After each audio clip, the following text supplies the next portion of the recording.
Kenneth was a billionaire who lived in Lagos, Nigeria. He was one of the most successful men in the city. He owned many businesses.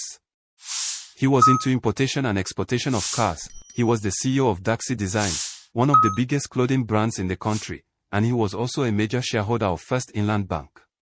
Life seemed perfect for Kenneth. He had money, influence, and respect. Anything he wanted, he could easily get. But there was one thing missing in his life: true love. Kenneth's problem was not wealth, but finding a woman who loved him for who he truly was, and not for his money. In the past, he had trusted a woman named Nancy. She was his girlfriend, and he believed she loved him. But Nancy betrayed him. She asked Kenneth for money to start a business, and being generous, he gave her all the support she needed. Instead of building the business, Nancy ran away to Europe with another man, leaving Kenneth heartbroken. That experience destroyed Kenneth's trust in women and relationships. From that day, he decided he would stay single, no matter what. He buried himself in his work, focusing only on his businesses, while his heart remained locked away. But deep inside, he still longed for a woman who would see him as Kenneth the man, not Kenneth the billionaire. At the age of 43, Kenneth was still single. His mother could no longer hide her worries. Almost every night, she would call him to remind him of the need to settle down. One evening, Kenneth had just returned from work when his phone rang. It was his mother. He smiled softly and picked up. "My son, good evening. Have you eaten?" her mother asked. "Yes, Mama. Don't worry, I'm fine." "Kenneth, when will you bring a woman home? You are my only son. Do you want me to leave this world without carrying my grandchild?" Kenneth sighed deeply and leaned back on the sofa. "Mama, please, let's not start this again tonight. I told you, I'm fine the way I am." "Fine? How can you be fine, Kenneth? A man without a wife and children is not complete. Money is good, but money cannot cook for you. It cannot give you peace of mind in old age." "Mama, I don't trust women anymore. You know what Nancy did to me. After everything I gave her, she betrayed me. I can't go through that pain again." His mother's voice became softer, almost pleading. "My son, one bad woman should not make you believe all women are the same. That experience should make you stronger, not weaker. You think you are punishing women, but you are punishing yourself. And me too." Kenneth rubbed his forehead, feeling the weight of her words. "Mama, I just don't want to make the wrong choice again. People see my money first before they see me. How do I know who truly loves me?" "You will know, my son. Pray and open your heart. The right woman will come. I want to see my grandchild before I depart this world. Don't let me keep begging you." Kenneth was silent for a long time, his heart heavy.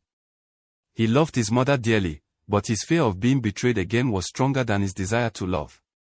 "Mama, please, give me time. Kenneth, time is going. You are already 43. Don't let stubbornness steal your happiness." Kenneth ended the call slowly that night, his mind filled with his mother's words. For the first time in years, he began to wonder if maybe, just maybe, she was right. One Saturday afternoon, Kenneth's childhood friend, Charles, came to visit him. Charles was happily married with 2 kids, and whenever they met, Kenneth always admired the way Charles talked about his family. They sat in Kenneth's living room, sipping wine and catching up. "My brother, you are looking good as always. But tell me, Kenneth, when will I hear wedding bells from you? You are 43 already." Charles asked him. Kenneth chuckled and shook his head. "Charles, let's not go there. You know what happened with Nancy. I gave her everything, but she still betrayed me. Since then, I made a vow never to love again. Women only see my money, not me." Charles leaned forward, resting his glass on the table. "Kenneth, I understand your pain. But you can't let one bad experience destroy your future. You need a wife, and you need children. Who will inherit all these businesses you've built when you're no more?" Kenneth frowned, looking away. "My businesses will take care of themselves." I have managers, I have people I trust. I don't need a woman to complicate things. Charles shook his head and smiled knowingly. Kenneth, listen to yourself. Businesses can't carry your name forever. You need an heir, someone who will continue your legacy. Money without a family is empty. Kenneth sighed and muttered, "You don't understand." Charles smiled again and leaned closer. Then do this. Disguise yourself as a poor man. Hide your wealth. Live like an ordinary person for a while. That way, you will know which woman truly loves you for who you are, not for your money. Charles said with a serious face. Kenneth burst into laughter and almost spilled his drink. Charles, you must be joking. Me? Kenneth Okofor, the CEO of Daxi Designs, a multi-billionaire, to disguise as a poor man. My face is on magazines, newspapers, and billboards. Do you know how funny that sounds? Kenneth asked. Charles didn't laugh. He looked serious. It may sound funny, but it's the only way you'll find true love.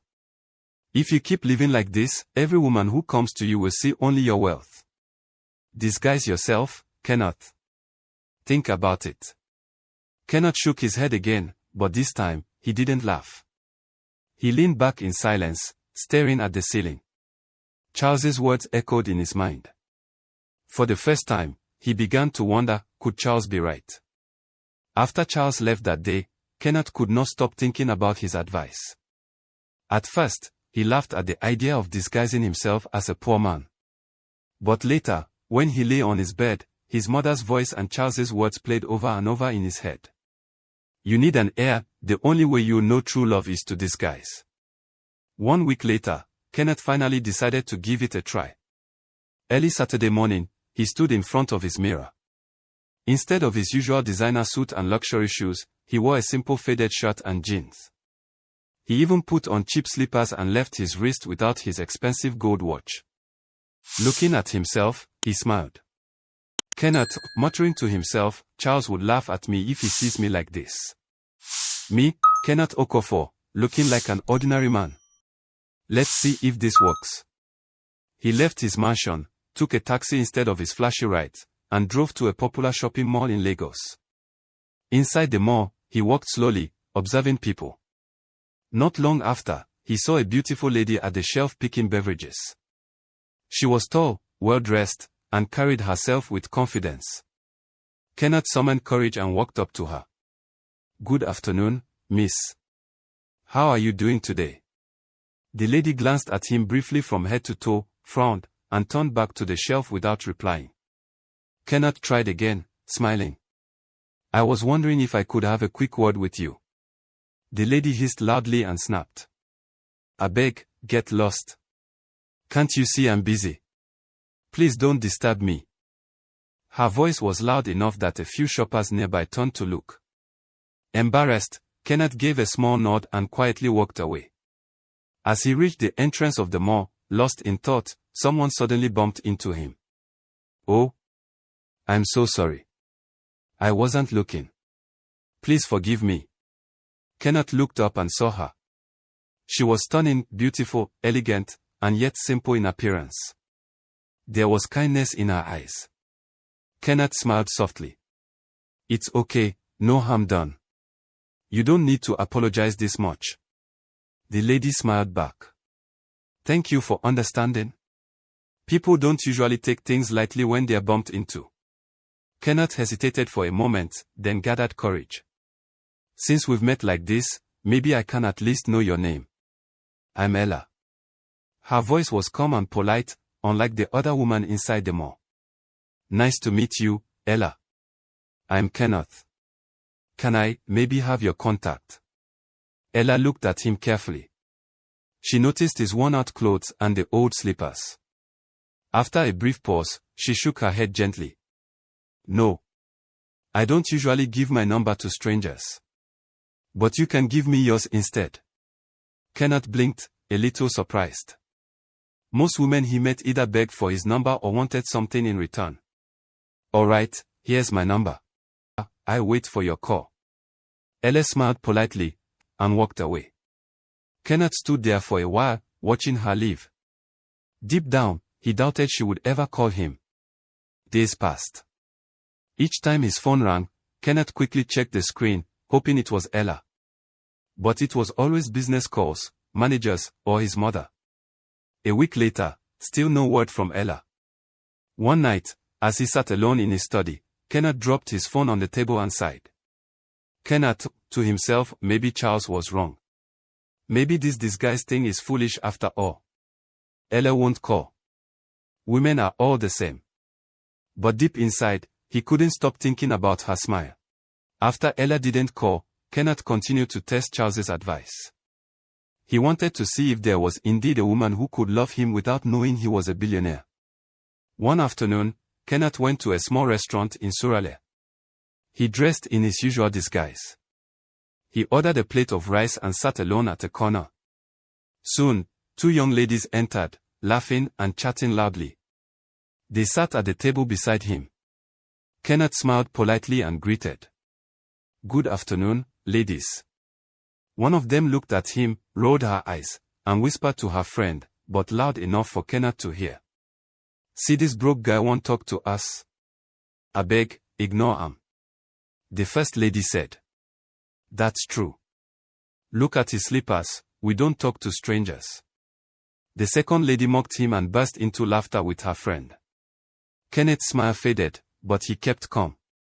"I wasn't trying to disturb. Just wanted to be friendly. Friendly. With us. My friend, eat your food and let us be." The first lady said, still laughing at him. Kenneth quietly finished his meal and left, but their words stayed in his heart. On another day, Kenneth decided to take a public bus instead of driving his old car.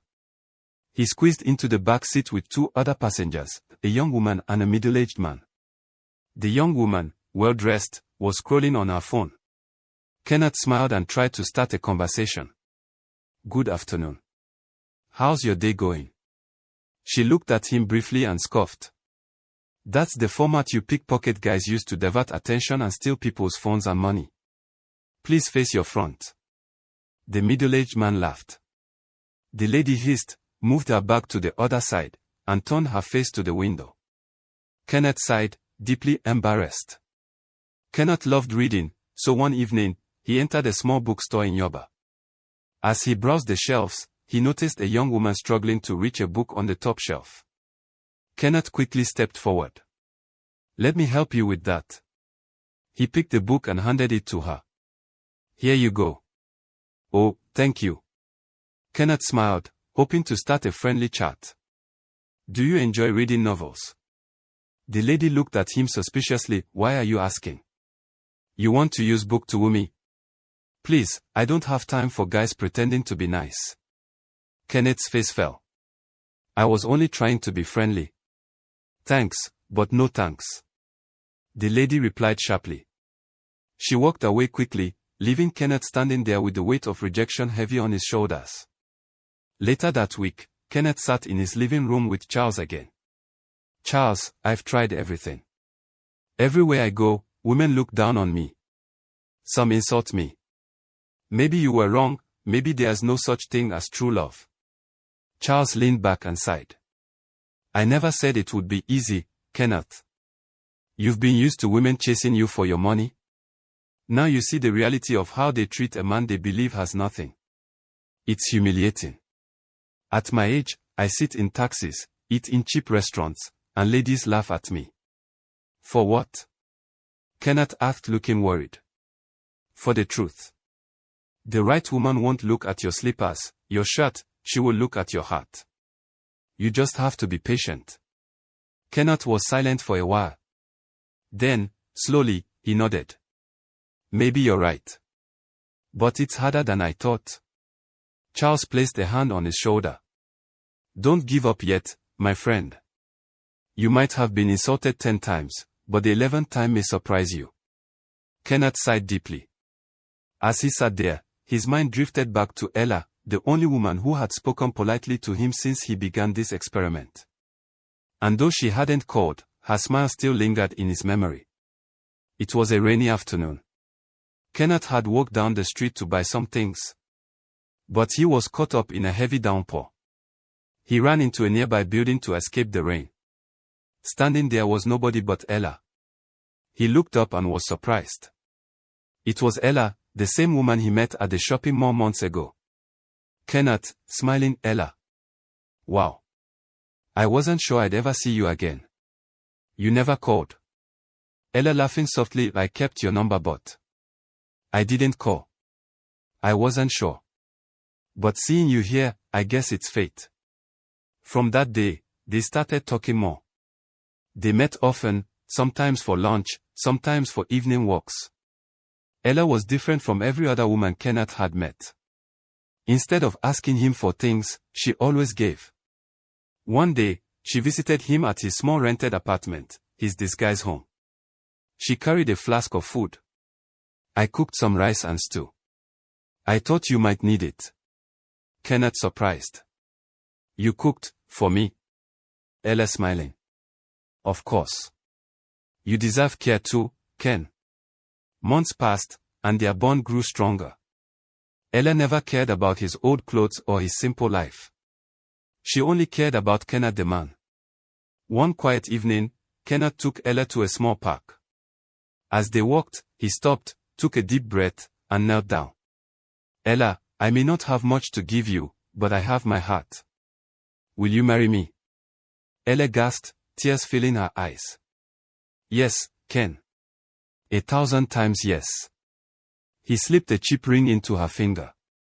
She hugged him tightly, not knowing the surprise that was about to come. A week later, Kenneth invited Ella to his real home. When she arrived, she was shocked. Instead of a small apartment, she stood in front of a massive mansion with luxury cars parked outside. Ella confused. Kenneth, what is this? Where are we? Kenneth smiled and held her hands. Ella, I haven't been completely honest. I am not a poor man. I am Kenneth Okofor, CEO of Daxi Designs, and a billionaire. I disguised myself because I wanted to find a woman who would love me for who I am, not for my money. And I found you. Ella's eyes widened in shock. Kenneth, you mean, all this time? Yes. And you proved to me that true love still exists. Thank you for loving me when you thought I had nothing.